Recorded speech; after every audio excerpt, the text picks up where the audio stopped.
It's the first time in the preseason that a lot of us have looked at the Florida State Seminoles and said, man, they are back. It's been a while. It's been a while.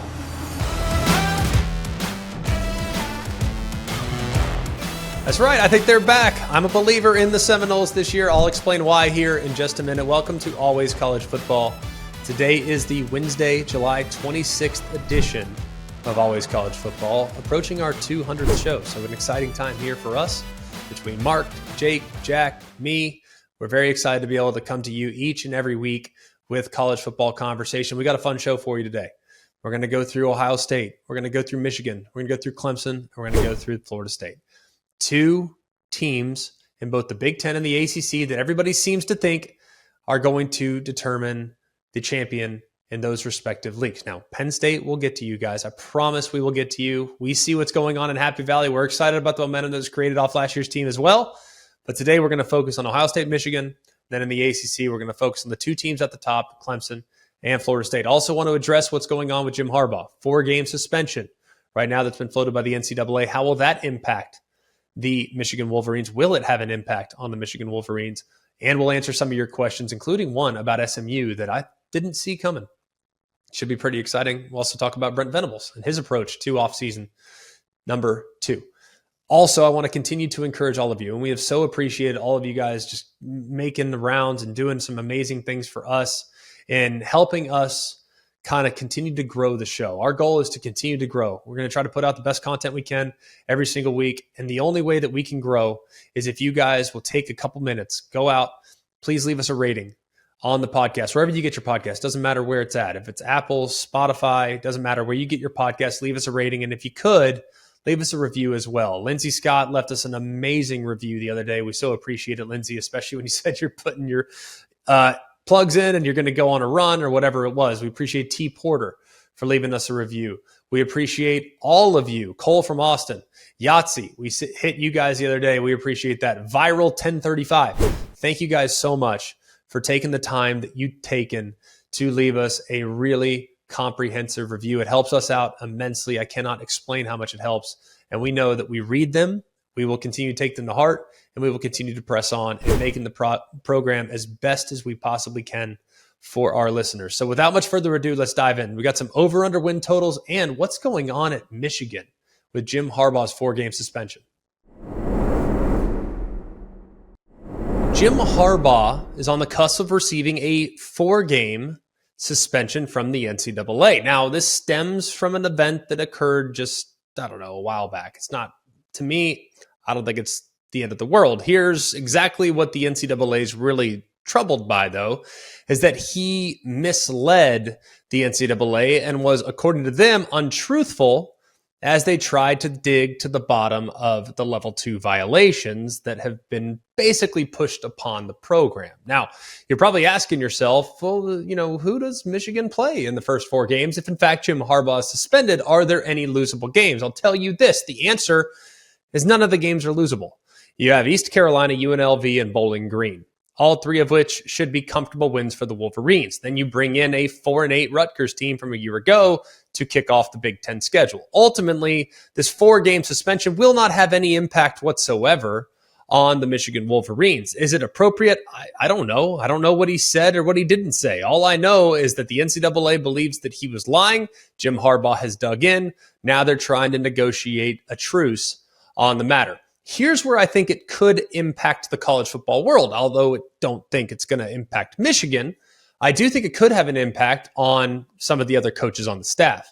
It's also been alleged that Mike Macdonald, the former defensive coordinator now with the Baltimore Ravens, he's going to receive a 1-year show cause. So in the event in which Mike Macdonald would come back to the NCAA or become a college coach again, that could impact whether or not he can be hired. And then most notably, the offensive coordinator for the Michigan Wolverines, Sharon Moore, he has long been considered a future head coach. And in the story, it says that 2 other Michigan assistants are expected to receive sanctions. Sharon Moore was one of those. The other would be tight ends coach Grant Newsome. Sharon Moore, if he were to become a hot commodity in the 2023-2024 coaching carousel, would this have an impact on whether or not he was hireable? We'll find out. I think that might be the biggest takeaway in the story.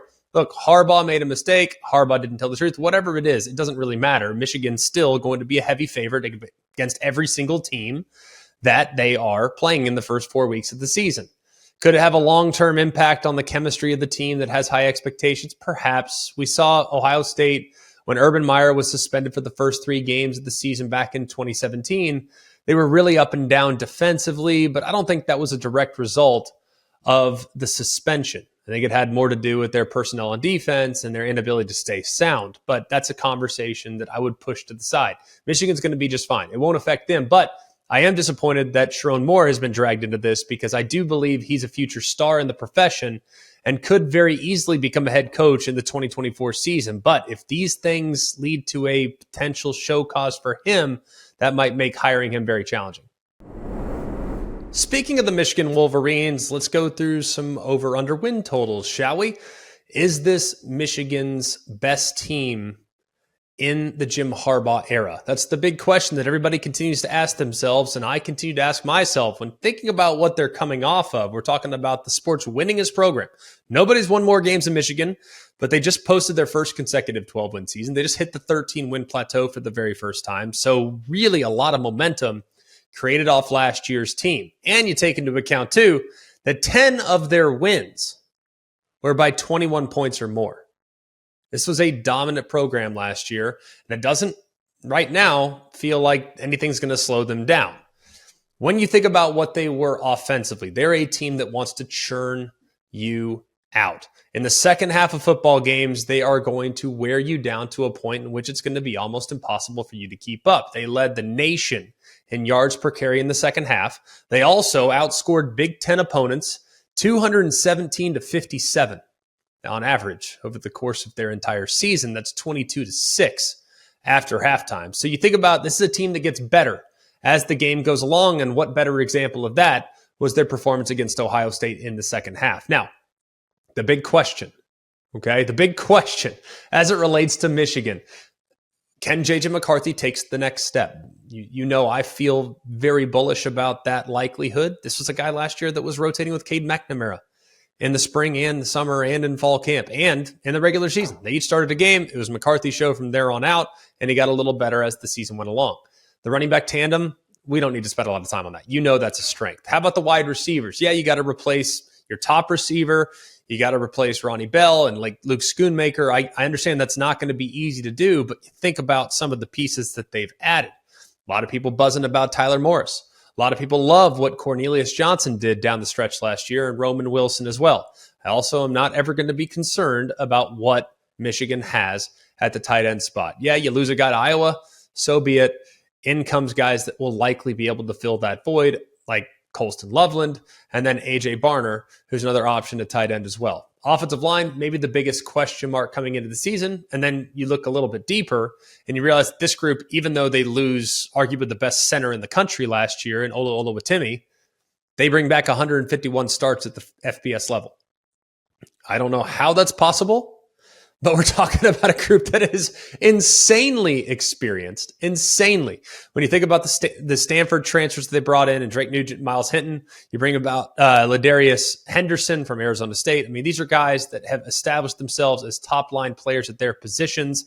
And clearly with what Michigan's done the last couple of years, winning back-to-back Joe Moores, the offensive line is going to be a position of strength yet again. On the defensive side of the football, yeah, you lose some really good players. I mean, Mozzie Smith, not a lot of Mozzie Smith guys are just walking around. DJ Turner, you think about Mike Morris. I mean, a lot of really good players on that defense. But man, if you look at what they bring back, I mean, defensive tackles still a strength, defensive end, the edge room, how many guys that are in the rotation, how many twitch guys they have. I mean, we got top 100 players galore as it relates to the Wolverines. So I think that group's going to be just as good. Plus Josiah Stewart, interesting transfer from Coastal Carolina.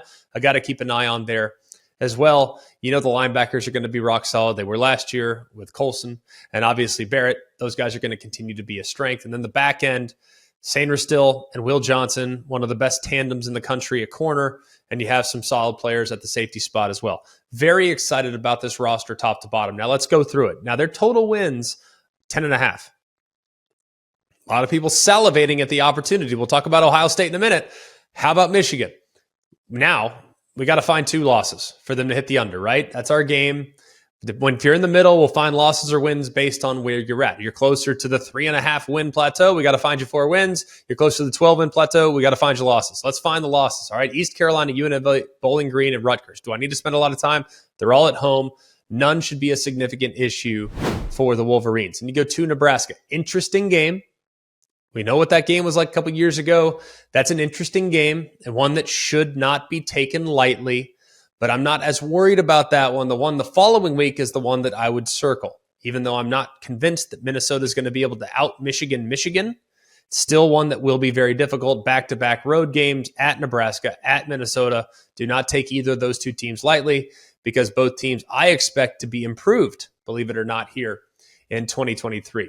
Then you have to go to Indiana, or Indiana comes to you, excuse me. Not a game that I would be overly concerned about. Indiana, will they be better? Hopefully, but I'm not sold. At this point right now, it's almost difficult to find a loss in the first handful of games for the Wolverines. Right now, if my math is correct, that's 7-0. Go to Michigan State. We all know what Michigan State has been in the past. Even a less than stellar Michigan State team has given an elite Michigan team a lot of fits. You go to East Lansing, it's going to be a difficult environment by far. Probably the most difficult environment they will have faced as far as hostility. Maybe Nebraska's fans are so nice. I mean, yes, they're going to boo and they're going to be loud and it's going to be hostile for sure.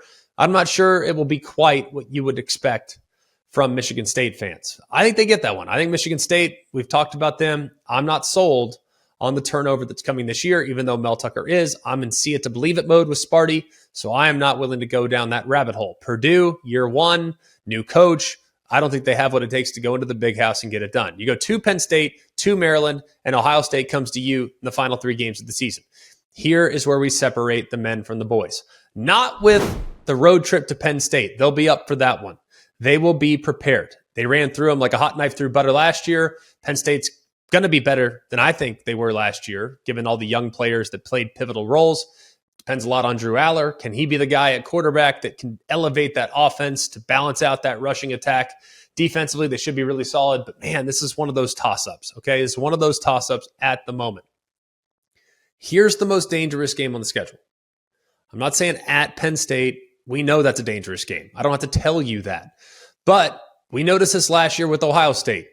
That road trip to Maryland the week before you play in the big game is one that does not need to be taken lightly. Maryland's got some firepower. They played Michigan closer than most last year. And I think that group could be a dangerous one, especially to travel to College Park there in the second to last week of the season when everyone's talking about what a great win on the road against Penn State. And hey, get ready for next week. Ohio State's coming to town. Be careful of the Terps. Be careful of the Terps. And then Ohio State comes to you. I think they go 2-1 in the final 3. Which one are they going to lose? I'm not 100% certain, but I would take the over with the Michigan Wolverines at 10.5. Let's go next to the team down south. Is that what Michigan says? I don't know. I know that Ohio State says the team up north. I don't know what Michigan says about Ohio State. I should probably educate myself on that at some point. But either way, a rivalry in which no love is lost. Let's talk about the Buckeyes. We know what they were throughout the first 11.5 games of the year. They were a juggernaut offensively. We knew that. And Jim Knowles' defense looked like it was poised to be one of the most improved groups in college football. And then the second half of the Michigan game started. We all know what happened in that game. We don't need to go down the rabbit hole about how things went in the second half. We get it. We just documented the fact that Michigan's an excellent second half football team. They wear you down with body blows after body blows after body blows. Ohio State, though, maybe I am trying to find the silver lining. There was enough progress made defensively last year to make me believe that Jim Knowles' system will really take here in year number 2. They're going to be an attacking group. They're going to get after you. But I believe that group collectively will have a chance to be quite a bit better here in 23. We know on offense that they're going to be unstoppable. I don't care who the quarterback is. I think the quarterback will be just fine. And when you have weapons like that, that trio of game-changing wide receivers, and let's not forget about Cade Stover, who's the tone setter at the tight end spot. He's maybe one of my, probably if I had a short list of favorite players in college football, Cade Stover makes that list. I mean, the guy is baling hay on Christmas Day and hurts his back. I mean, that's how unbelievable this guy is. He is as tough as nails. He is a tone setter. And now, if you listen closely to what Ryan Day has said about what his offense might look like this upcoming season, we might see a little more multi-tight end, a little less 11 personnel with 3 receivers, 1 tight end, 1 running back, maybe a little bit more 12 personnel, partly because I think they feel really good about G. Scott and Joe Royer and how they might factor in to that tight end room. Maybe we even see some 13. That'd be interesting. We saw it from Georgia last year. Georgia used it against Ohio State with some success. So maybe that's something they implement here to become a little bit more diverse in their personnel groupings in 23. But either way, the receiver core is just ridiculous. I mean, I don't know where. What do you want me to say? If you don't ask me, ask anybody else. We all agree. Everybody is unanimous as it relates to the weapons that Ryan Day has at his disposal. Who's going to be the quarterback? I don't know. But I know C.J. Stroud, Justin Fields, Dwayne Haskins, all were Big Ten Offensive Player of the Year. They all turned into Heisman finalists, and they all turned into first-round draft picks. Is it going to be Kyle McCord? Is it going to be Devin Brown? I've heard that battle is closer than some experts have suggested right now. That Devin Brown, his mobility behind what might be a little bit of a question mark along the offensive line could be valuable. Not that McCord doesn't have mobility, but I wouldn't be surprised if both played at least early in the season. Defensively, we've already kind of talked a little bit about where Jim Knowles is, and we all know what they were for 11 and a half games. Fourth quarter of the bowl game against, well, I guess the semifinal game against Georgia, disappointing performance. But up to that point, it was pretty solid. First 3 quarters against Michigan, very, very solid, but 28-3 in the second half, not exactly what you're looking for, especially when you take into account the big plays that were given up and the gashes that were had on the ground. The good news is, yes, you lose a couple guys up front. Javonte Jean-Baptiste, he's now at Notre Dame. Zach Harrison, he's off to the NFL, but you got JT Tuimoloau. What more could you want? Would love to see him play like he played against Penn State every week. If we can get that every week, look out. He'll be the greatest football player of all time. And he'll have a ridiculously productive season. But on the other side, you got Jack Sawyer, should be in a great position to step up. And you get a couple of young guys on the outside that will likely fit into the rotation to add the kind of fortify the depth. In the middle is where I'm most intrigued. I think Michael Hall's got a chance to have a big breakout season there for the Buckeyes at nose guard. Keep an eye on him. As far as the second level is concerned, they're going to be in great shape. You lose nobody, but you bring back Steel Chambers, Tommy Eichenberg. Tommy Eichenberg's an All-American. Steel Chambers, I think, really solid. But here's what's beneficial. They missed spring. So you've allowed 2 guys in CJ Hicks and Gabe Powers to get a ton of reps, a ton of development, and a ton of comfort at a position where they might be rolling a little bit more this year. And that could be beneficial, especially as the season goes along. Biggest question mark on defense for me is still going to be the back end. While the secondary is not porous, at least that's the way I would describe it, not porous, we are expecting more from Ohio State in the back end. Who's going to be that super lockdown game changer at the cornerback spot? Could it be Denzel Burke? Because a couple years ago, you thought for sure Denzel Burke is that guy. Last year, maybe not quite what we came to expect, but the talent is there. The potential is there. You had a couple other guys leave. Josh Proctor, Lathan Ransom. Those 2 guys, loved them in the back end, but corner is going to be a position that I need to see them increase their consistency, increase their level of play to get on the level of some of the great Ohio State defensive backs in the past. So corner and offensive line, by far, my biggest question mark about the Buckeyes this season. But can you match them point for point? Because that will be very difficult. The first game on the road at Indiana, that game's been close in the past. Season opener, we've seen them against Indiana. I want to say it was like 2014, 2015, whenever it was. That game was uniquely challenging for Ohio State, but it's week 1. It's to be expected. Week 1 against Minnesota a couple years ago was a challenge too. But they found a way and they figured it out. They will do so again this year. Youngstown, Western Kentucky, those are all wins. Then you go to Notre Dame. Very difficult game for the Buckeyes. This was one that was close last year. Defense thought you made a huge, huge step in the right direction. And then you found out that maybe Notre Dame's offense isn't really quite where it needs to be at the moment. That game we'll put a question mark next to right now. By the way, Ohio State's at 10.5 as well. So we'll put a question mark. We got to find 2 losses on the schedule. Maryland at home. If it were in College Park, not coming off a bye, maybe I'd be a little bit more concerned. I'm not, though. Not coming off the bye week. They'll take care of the Terps there in the shoe. At Purdue, we know that's been a difficult spot in the past. Purdue's in the state of transition, and I'm not sold on them being super competitive right now against the top of the Big Ten. I'll give that one to the Buckeyes. Penn State comes to them. We all know what this game looked like for 3 quarters. And we've seen really good Penn State teams like 2017. They were playing great in that game against Ohio State. But ultimately, Ohio State made the plays down the stretch to get the job done. I think this is another very difficult game for Ohio State. I know it's at home. I know it's a challenge, but I really like what I've seen from Penn State, and I really like what I've seen from the Buckeyes. I'll give the home field advantage to the Buckeyes, at least at this point. So I will give them a win against Penn State. Here's a tricky one. You're on the road at Camp Randall against Wisconsin the following week. Maybe you're licking your wounds. Maybe you had an emotional game against Penn State. Will you ramp it up for what should be a very good environment there in Madison? I think they can. First year under Luke Fickell. You know I love the Badgers this year, but will they have enough in a state of transition to be able to take advantage of maybe some of those question marks on the perimeter for Ohio State? I don't know at this point.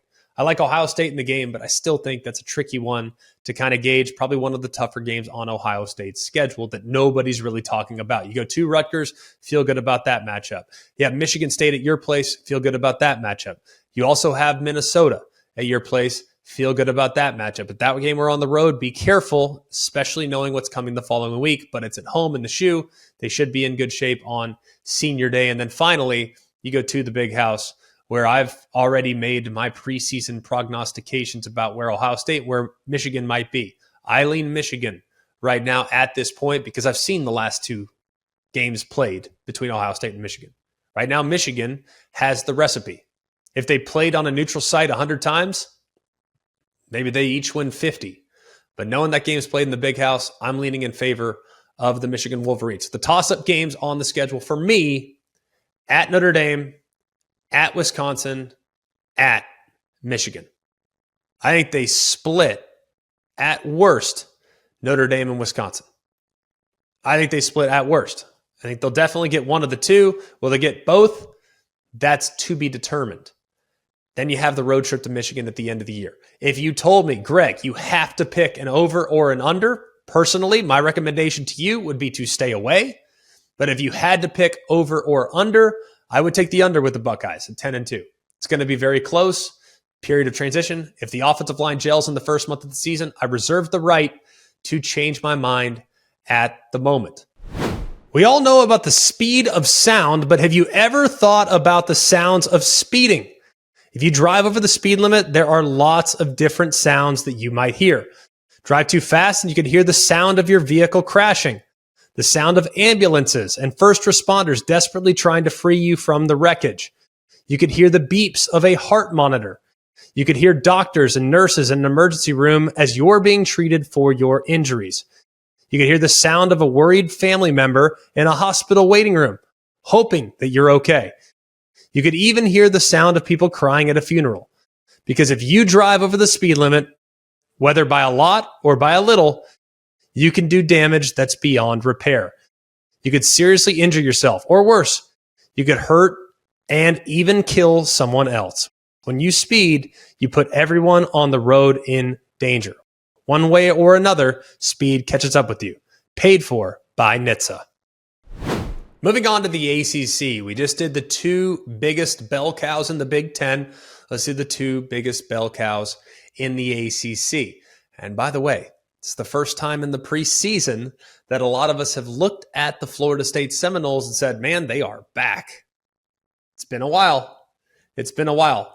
One team who you would think has now slipped based on national prognostications, the Clemson Tigers. My goodness, what I would give to have an ACC championship and 11-win season and everybody saying that your program's doomed. It means your program must be pretty dang good and pretty well respected because everyone's saying that, oh man, well, Clemson's on the downslide.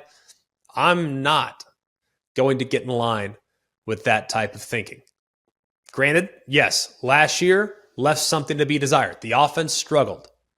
Maybe the defense at times were not as dominant as we thought they might be coming into the season. But it was a little bit of a transition year. You lose Brent Venables. Yeah, I love Wes Goodwin. I love him. I think he's phenomenal. Yes, things didn't work out. Brandon Streeter is the OC, but in comes Garrett Riley, and now he's, at least at this point, a lot of people feeling like he's going to inject some life into an offense that could use a boost. Let's talk a little bit about this offense. It's going to be an offense going to use some tempo. It's going to be an offense going to use some air raid concepts where they're really going to kind of dink and dunk their way down the field, but also they're incorporating some of the Art Briles, Josh Heupel, downfield, get the defense in conflict, forcing them wide and then stretching them not just vertically but horizontally. It's the offense du jour in college football. Everybody wants a piece of it. Why wouldn't they?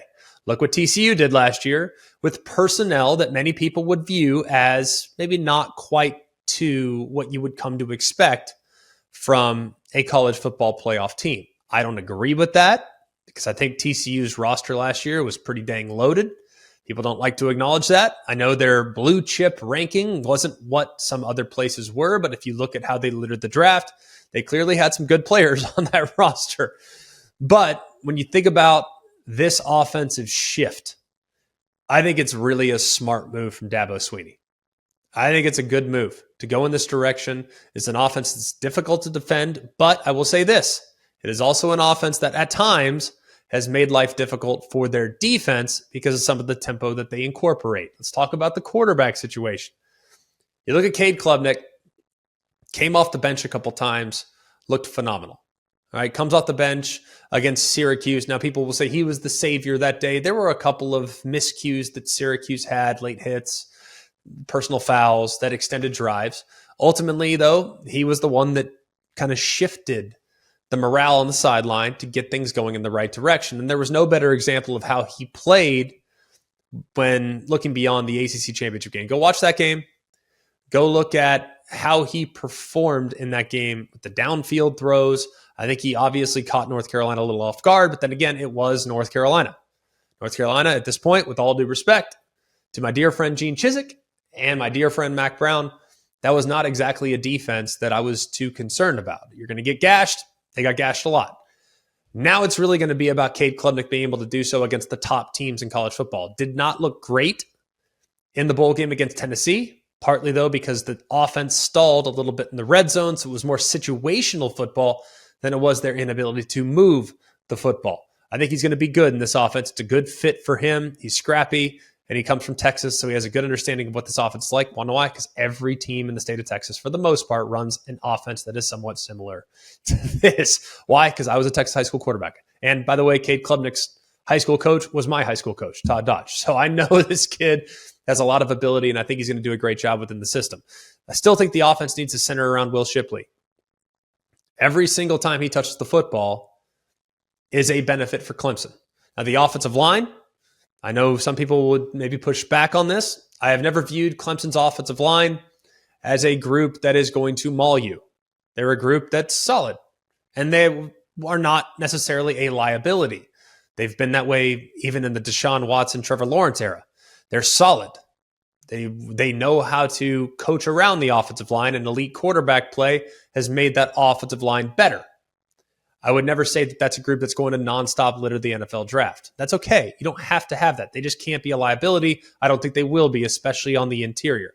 They got to figure out the wide receiver situation. Now, last year, I think Antonio Williams is a dude. All right, get on the ball, feed him. I don't care what you have to do. He needs to have 5 to 8 touches a game. At the bare minimum, he's a game changer. Very optimistic about what Bo Collins may be this year. Of course, injury last year, weren't really able to see exactly what he was capable of, but I'm very excited about what his opportunities might look like in the future. And then Cole Turner is another guy that I think has a chance to be a difference maker, especially on throws down the field. See where Adam Randall factors into that, and they obviously have solid tight end play as well that became kind of a strength of theirs last year, and that hadn't been in quite some time. So I think the offense should be in pretty good shape. The defense, I do think that this is going to be a big thing to address Because if you think about where Clemson has been in the past, super elite defensive line, and then very, very solid in the back end. Very solid. Maybe not having a bunch of guys going in the top 10 at corner, but they've been very solid in the back end, and they've had very steady linebacker play. Linebacker play does not concern me. I think you can make a strong argument that both Jeremiah Trotter and Barrett Carter are two of the best, not just in the ACC, but maybe the best tandem, one of the best tandems in the entire sport. They're in the mix, top 10 tandem at the very worst. Then you look at the front. Tyler Davis should be great in the middle of that defense. Xavier Thomas decided to come back. I'd like to see a little bit more out of him. I think the ceiling is extremely high. Just want to see a little more productivity from him. I think Mescol is a good player. I think Tamorion Parker, the new 5-star edge defender, might be a guy that could factor into the lineup as the season goes along. And then you think about, too, what might be some young guys that could become difference maker at Trey Williams and Demonte Capehart to kind of spell Aruk Aroro. If Rook Roro becomes the guy that he always was poised to become, this group could be pretty deep and it could be pretty solid, but your depth will be relatively young. And then in the back end, I think Makuba now, him being healthy, that's going to help a lot. RJ Mickens is very versatile, very solid player. And then Jalen Phillips and Venables are also in the back end as well. Would like to see Wiggins become an elite corner. I think he has a chance to do that this year, but a lot of this is going to have to do with the pass rush. It has to come back to what we've come to know Clemson as. If that pass rush returns to glory, then that will take a lot of pressure off the back end, which in turn will help the Clemson defense as a whole. Their number is at 10. That means we got to find 3 losses for us to hit the under. You guys feel good about it? Because I'm not so sure I do. At Duke, first game of the year, very difficult game. That's a Monday night on Labor Day. The whole world will be watching. I think this will be a coming out party of sorts. Duke's a really good team, even though nationally people look at last year and they say, well, they were the product of a really gettable schedule. Fair enough. You tell me with an off season of work, Mike Elko won't have some type of recipe for Garrett Riley's new offense? I'm sure Garrett Riley will have plenty of wrinkles, but that's going to be a difficult test. Great cat and mouse game there in week 1 between one of the best defensive minds in Mike Elko and one of the best offensive minds in Broyles Award winner, Garrett Riley. So I'm going to give that one to the Clemson Tigers. Then you got Charleston, you got FAU, and then maybe the biggest game on the schedule comes in week 4. Early season tilt between the Florida State Seminoles, who we'll talk about in a minute, and the Clemson Tigers. Now, this game is obviously going to be played there in Death Valley. That gives you a significant benefit. But when you look at the roster right now, you look at the known commodities that Florida State has and the known commodities that Clemson has. Right now, I lean in favor of Florida State. It doesn't mean that Florida State will win the game because the best team doesn't always win. The best roster doesn't always win. But when you look at what one team has versus what the other team has, I lean just ever so slightly in favor of Florida State. Now, we'll put that game as a question mark. We'll say that one's, since we got to find 3 losses, we'll say that one's a loss for now. I'm not predicting it. I'm just saying put that in the loss column just because we got to find 3 at least to make the conversation interesting. At Syracuse, we know that's been a house of horrors at times in the past for Clemson. I think it'll be a tricky game, but one they should get. I'm not sold on Syracuse this year. I think they might come back just a little bit. They lose their OC. They did more with less last year, but they also had a bunch of guys leave via the transfer portal. It's going to be a tricky rebuild for Dino Babers. I think they'll handle the orange. Then you get Wake Forest at home. Wake Forest, a bit of an enigma right now. I don't really know what to make of them. They lose their quarterback, did so well.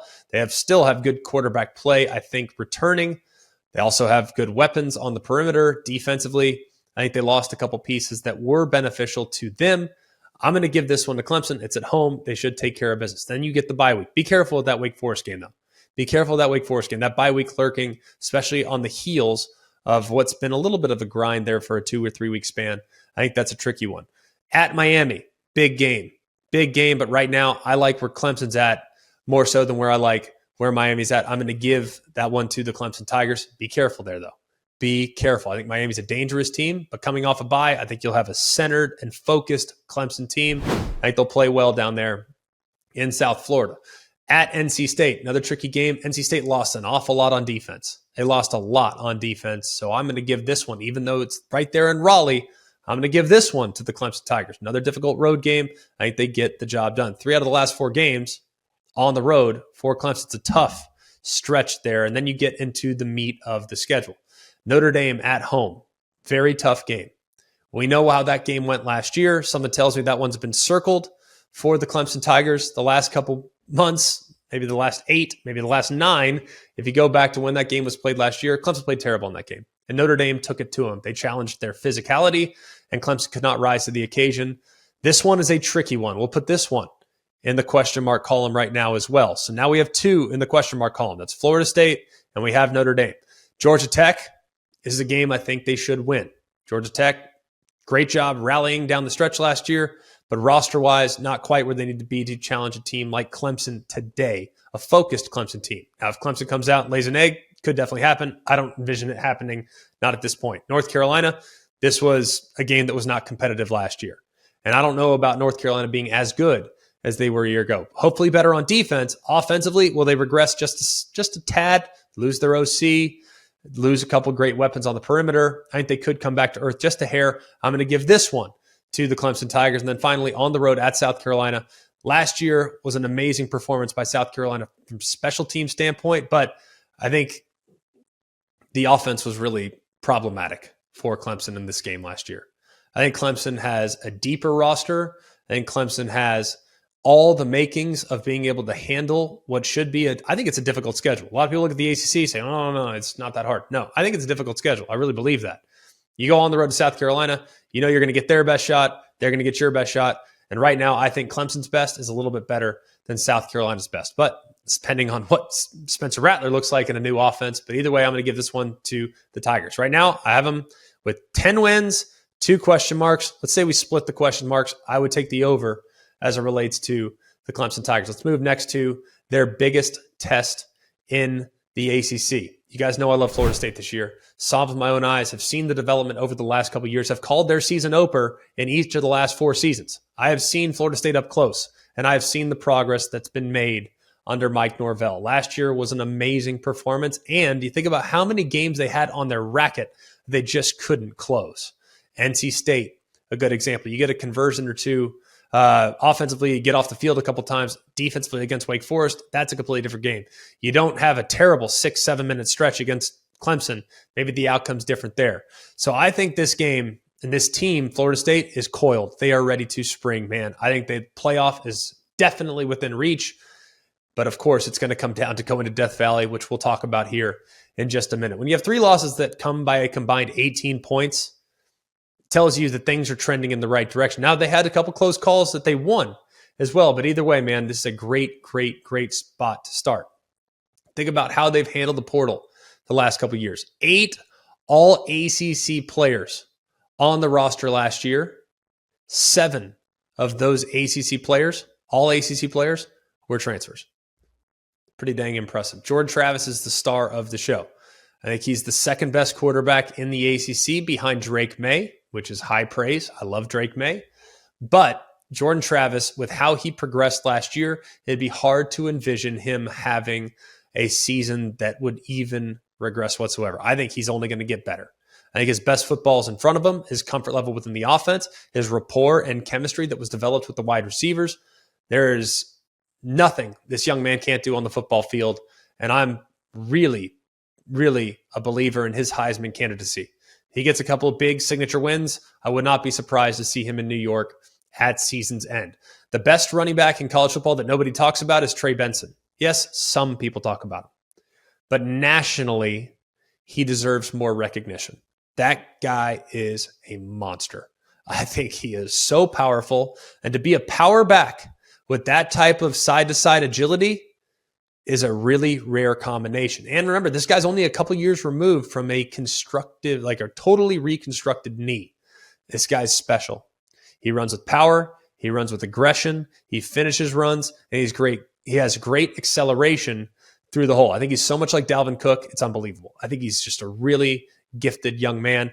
But don't sleep on Lawrence Toafili. His contributions in the passing game, the way he can take it the distance, he's one heck of a lightning to Trey Benson's thunder. I love their dynamic duo there in the backfield. You look at the wide receivers, went from being a massive position of weakness in 21 to a big position of strength in 22. Yeah, you lose a couple guys. Micah Pittman leaves, fine. It's okay. He's a great player. He's going to do great at Utah, but you bring in Keon Coleman. You already have Johnny Wilson, who last year there were questions, hey, how consistent are his hands? We know he's got length. We know he's a problem in the red zone, but how consistent are his hands? Is he good enough from a route running perspective to be a dynamic number one option at wide receiver? Well, we found out quickly this guy's a game changer.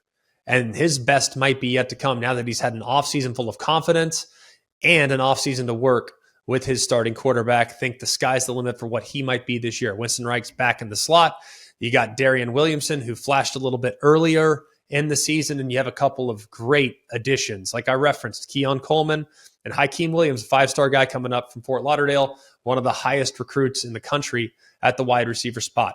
The one guy that I'm most intrigued by, though, as it relates to Florida State's weapons, Jaheim Bell, transfer from South Carolina. Very versatile player. Extremely versatile. Now, buy-in will be important. He's going to have to be on board. Now, he's going to be featured in this offense. Very few people do a better job than Mike Norvell in taking his little Swiss Army knives and moving them around and finding ways to get them involved. Remember, this is a guy last year that for South Carolina, he had 72 carries. So he's a tight end. He's an H-back. He's a fullback. He's a running back. He can do anything. And he can create a lot of mismatches for you. So I look forward to seeing how he gets incorporated in this offense, because I think he's got a chance to be a featured player and maybe an all-purpose, all-ACC type of candidate, maybe even All-American. If he gets used to his potential and he performs up to his potential, there's no telling what he can do. Defensively is a very exciting spot. By the way, offensive line should be in great shape. They have Alex Atkins. I think he's one of the best offensive line coaches in the country. Defensively, Adam Fuller's group really improved a lot. I mean, they really improved a lot. Now, there was a little period there in the middle of the season where they weren't quite as good against the run, but I think part of that had to do with Fabian Lovett not being available there at defensive tackle. Jared Verse, All-American, unanimous All-American, guy can take over the game, but do not sleep on Patrick Payton. Nobody wants to talk about this guy. Everyone's about Jared Verse, Jared Verse, Jared Verse. Jared Verse is amazing. I love him, and I would welcome him to my NFL roster if given the opportunity next year, but don't sleep on the ACC Newcomer of the Year. He might be a guy that if all the attention's going to Jared Verse, I'm telling you, watch out for this number 11 guy. He's a problem for most defenders. They got adequate depth, too, when taking into account what they brought in the transfer portal. Bring Darrell Jackson from Miami, bring in Gilbert Edmond from South Carolina, both of which I think have potential. Just need to see a little bit more out of them. And then you bring in Braden Fisk from Western Michigan, who's going to be that, blue collar, hard hat, lunch pail guy in the middle of the defense alongside Fabian Lovett. It's going to be tough to run against those two guys in the middle of that defense if they can stay healthy. They bring back everybody at the second level, and they do miss Jamie Robinson in the back end. He was a really instinctive player, but they have a lot of really good pieces back as well. Akeem Dent, Renardo Green, Jarian Jones, Greedy Vance, all those guys return. And you add Fentrell Cypress from Virginia, who was recruited by everybody. This guy is a lockdown corner. Turned down Ohio State, turned down LSU, said Florida State's where I want to go, and he has a chance to eliminate one side of the field for the back end of this defense. Let's go through the schedule. They are at 9.5. We got to find 3 losses for him. Y'all think we can do it? Do you think we can do it? LSU week 1, what an incredible game to start the season. That'll be Sunday night. Everybody and their brother will be watching, self included. Cannot wait to see this one from Orlando.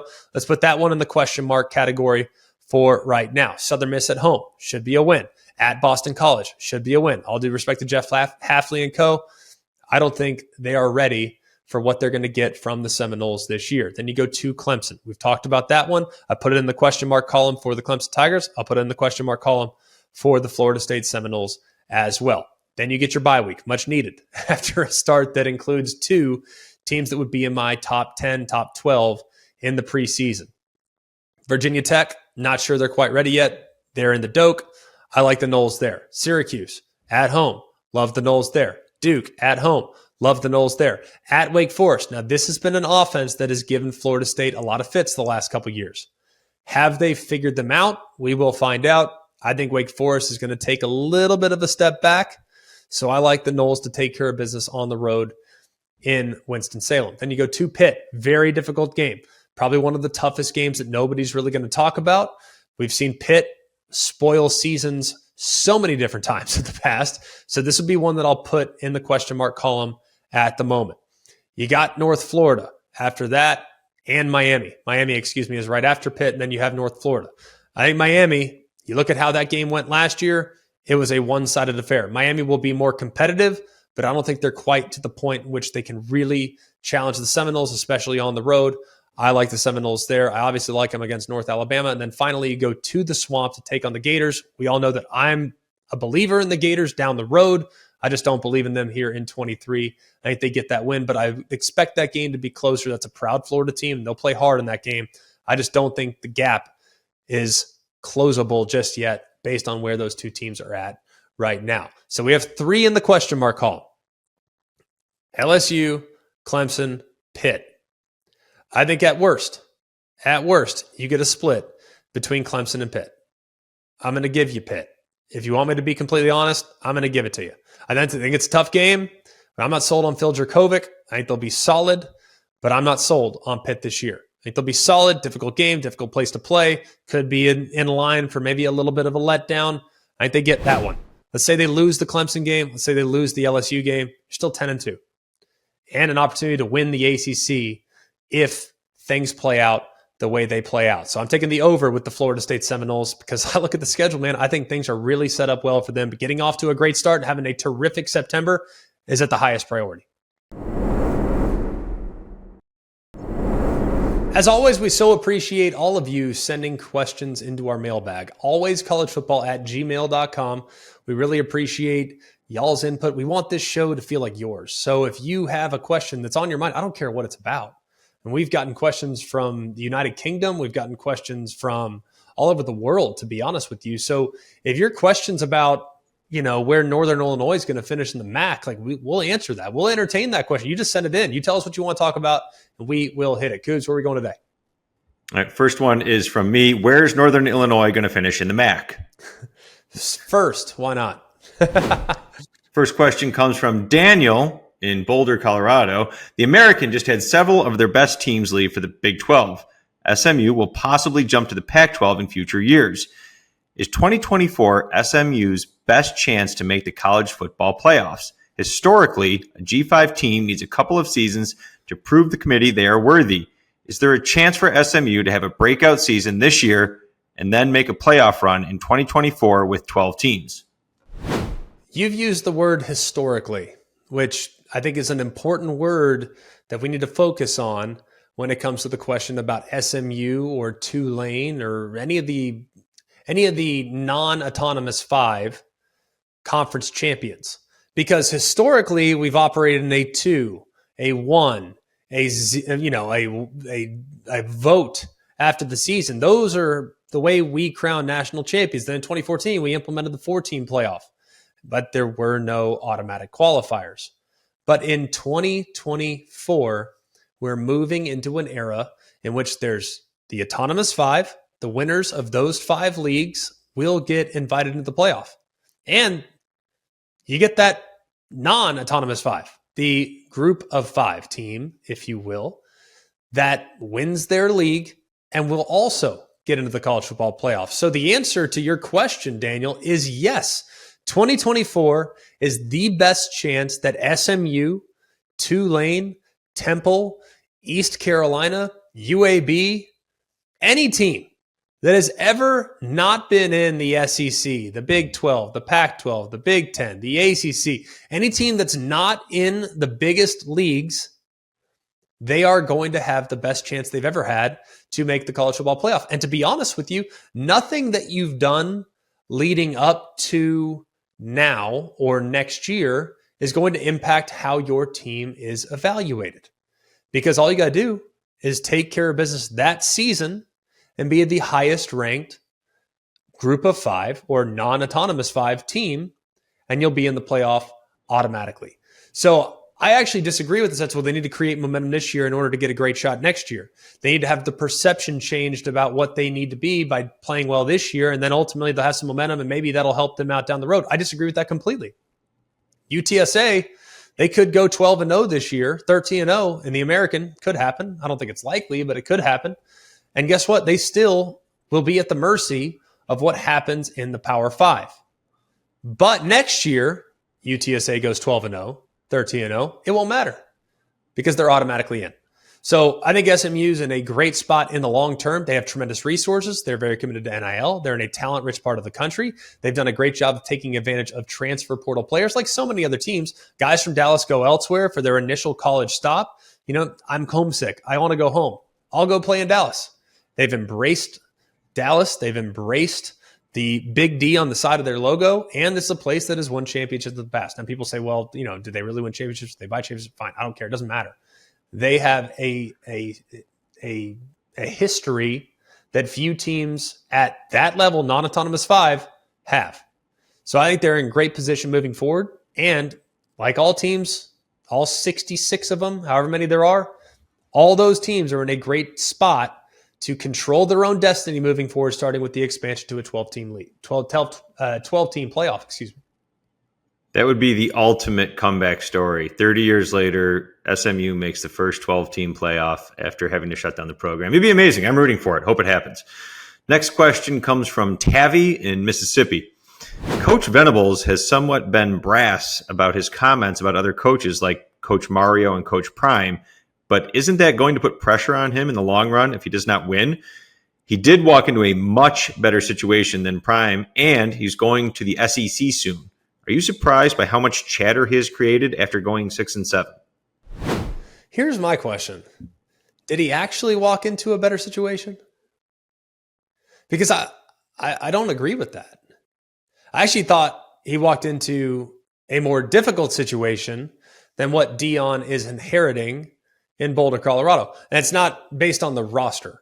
It has nothing to do with the personnel that Colorado had versus the personnel that Oklahoma had. But Oklahoma was a perennial playoff contender. So there was really only one direction to go when Brent Venables took over there in Norman, Oklahoma. Meanwhile, Deion Sanders is walking into a situation where they won just one game. So even if he wins 3 this year, they might throw a parade in Boulder because of the significant improvement his team made from where they were prior to his arrival to where they are right now and the perception of where they're going here in the very near future. So I don't align with, well, he walked into a better situation. Yeah, he walked into a better roster. And then that roster was basically dismantled in some ways, and you lost a couple of your best players because other coaches sensed that there was blood in the water. Caleb Williams wanted to play for Lincoln Riley. Lincoln Riley bolted, as did Caleb Williams. So I don't think that he walked into a great situation. You think he walked into a pressure-packed situation because many Oklahoma fans, we try to tell you here on this program, said, I hope Brent Venables wins every game. But if he doesn't, people are going to be remarkably disappointed. They thought that Brent Venables was an automatic upgrade over Lincoln Riley. That's not fair. That's not possible. Lincoln Riley did an amazing job in his time at Oklahoma. And he did an amazing job in his first year at SC. Venables needs to focus on him.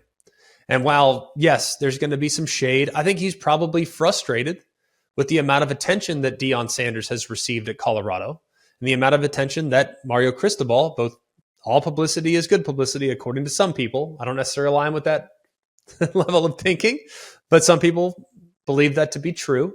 And there's been a lot of buzz made about the additions that Mario Cristobal has made this offseason, whether it be coordinator or transfer portal additions, and just how the roster has gotten quite a bit better this year. And not as many people are talking about the additions that Oklahoma's had this year. I think their roster is a lot better this year. I think they're going to be a lot more competitive this year. And I really believe that Oklahoma is going to bounce back in a big way here in 23. So I think Brent Venables knows exactly what he's doing. He's going in the right direction. I think he understands what it's going to take to be successful, not just at Oklahoma in the Big 12, but also at Oklahoma in the SEC. So the best is yet to come for him, but I would advise him, hey man, don't worry about anywhere else. Worry about what you got. And I think what you got is a pretty dang competitive roster this year. That'll do it for us here at Always College Football. Please continue to like, rate, and subscribe to the podcast wherever you get your podcast. And if you're here with us via the YouTube channel, leave a comment. We'll try to read those comments and we'll try to make sure that we adapt the show to your needs. We can't tell you how much we appreciate the support we've gained in the last year, and we look forward to doing year number 2 way better than we did year number 1. For all of us here at Always College Football, for Mark, Jake, Jack, I'm Greg. We hope you have an amazing day, and remember, it's always college football. Hey guys, it's Greg McElroy. Thanks for watching Always College Football. Make sure you like, rate, and subscribe to ESPN's YouTube channel and wherever you listen to your podcasts.